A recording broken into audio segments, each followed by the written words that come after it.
This is Wretched Radio, courtesy of one Scott Klusendorf. From equip.org here on Wretched Radio. Suppose I am an impoverished 35-year-old farmer with 6 kids. And I've got a wife, and we're living in rural Georgia. We're talking out in the sticks. My kids, they're poorly educated. They're never going to attend college or travel. We scrape by selling peanuts and sweet corn. I didn't know that corn was a big Georgia crop. That's more of a Midwest thing, I thought. But who am I to argue with Scott Klusendorf's story? On the plus side, life expectancy. You ever had boiled peanuts, by the way, in the South? Let me just help you to understand what it is like to enjoy boiled peanuts. I was hoping that somehow it just heated them up and they infused a great deal of salt inside of them, and it would be like a peanut that's really salty. It's more like somebody was sitting and sucking on a peanut, and then they put it back in the shell, and then you eat it. That to me is what boiled peanuts are like. It's like an already partially consumed but not bitten into peanut. They're soggy and they're mushy. Now you say, that's critical. It's okay. I live in Georgia, so I can get away with that. So there I am with my family and my kids growing sweet corn and boiling peanuts. On the plus side, life expectancy in our county is 83 years. No crime. We're healthy. Clean air. We don't eat non-processed foods. Nobody's got any stomach issues. Gluten isn't a problem. We eat pretty much everything we grow and kill ourselves.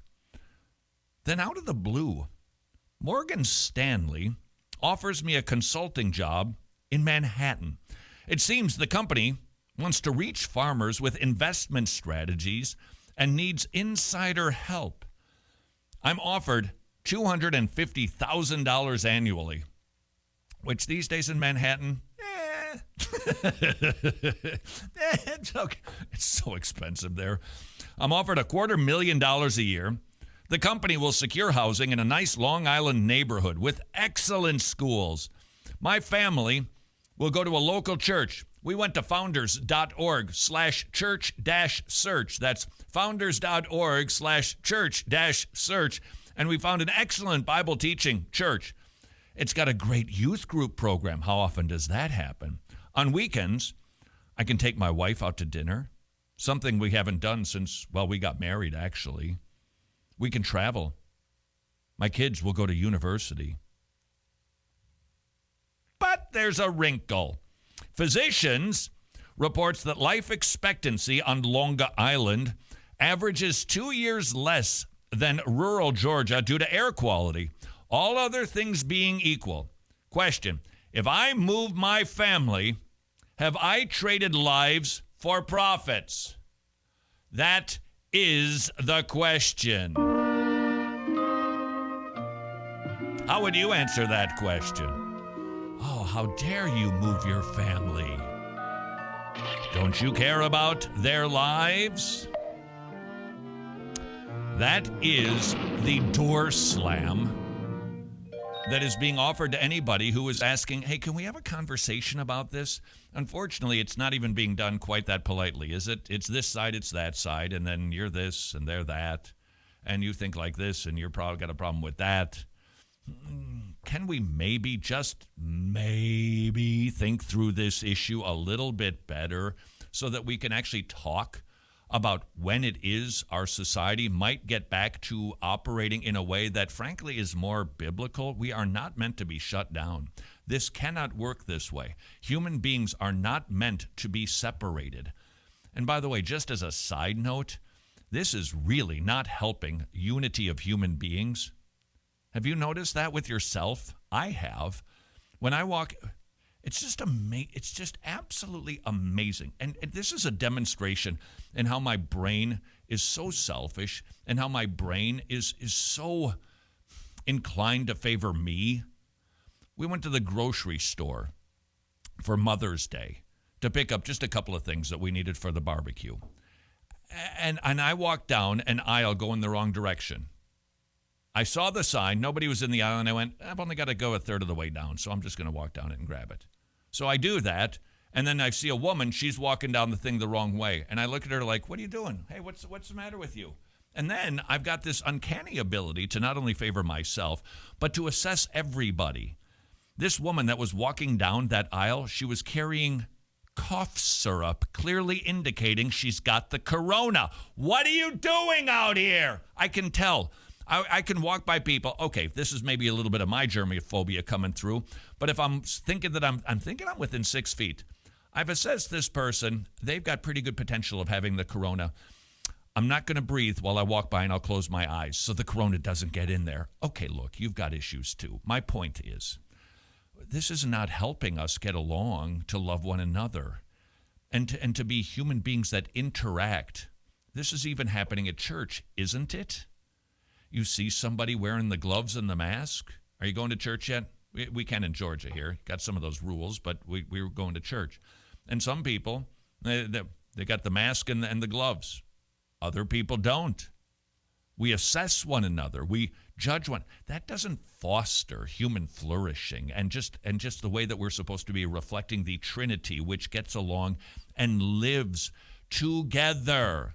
The Trinity isn't like they're running off, doing their own thing, hanging out for a 1,000 years by themselves, get back together, have a meal, chat, catch up. No. In perfect unity and harmony, we're God's image bearers. This is not helping us to act that way. It's not good for us. So now, back to our scenario. I've been told now that if I move my family to New York City, where the life expectancy is less, I'm trading lives over profits? I don't think anybody would say that. Okay, I get it. I saw the statistics. I foresee them, but I do not intend them. I accept the potential trade-off on my life expectancy for the sake of other intrinsic goods. And that is an aspect that seems to be missing from the conversation that is taking place in our culture.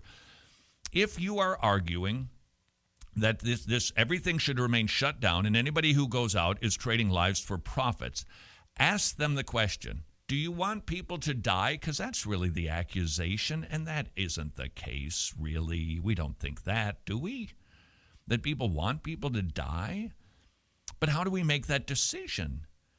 We recognize that if you open up the gates and let people go out and play, that it could cause some spiking, which I think actually is going to happen no matter what, probably, with a lot of things from pink eye to flus to anything else that's contagious. Nevertheless, we understand that can happen. We don't desire for that to happen.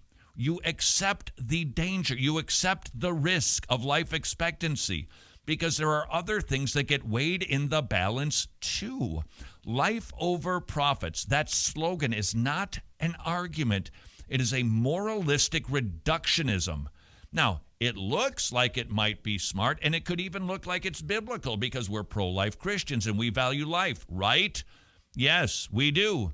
But that doesn't mean that we have to exchange our pro-life bona fides because we think that there should be a conversation about the greater good that takes place. From Klusendorf. While we must never intentionally kill innocent human beings, in practice we allow for trade-offs where the risk of death is foreseen but not intended. These trade-offs, they're unavoidable because of the fall. We've got to bring our Bibles into this. Because of the fall, they're unavoidable. For example, electricity saves lives and powers our appliances, but each year 400 people die from electrocution and thousands more are injured. So no electricity. One death. No electricity. You go, well, that's getting bonkers. Exactly. Worldwide, car wrecks kill 1.5 million people a year, many of them in poor countries. 37,000 deaths each day. We could save hundreds of thousands of lives by enforcing a 25-mile-an-hour speed limit, but we don't. Is it because we're playing a game of lifeboat where we arbitrarily decide who lives and dies based on economic worth? No, we recognize speedy and efficient transportation leads to a higher standard of living for everyone, and we accept these trade-offs. Pro-life means we'll never sanction the intentional killing of innocent human beings. It does not mean that the preservation of life is the only intrinsic good we should pursue. If it were, then the decision would be simple. Just do what contributes to length of life and forget anything that doesn't. But that doesn't lead to the best or even a good outcome, nor does it align with reality, because somebody's got to do something to make something for us to eat, right? Somebody's got to make clothing. We're going to be running around like savages. There's got to be a better way to approach this that aligns with reality, brings in the Bible, provides for human flourishing, and still protects vulnerable human life. This is Wretched Radio.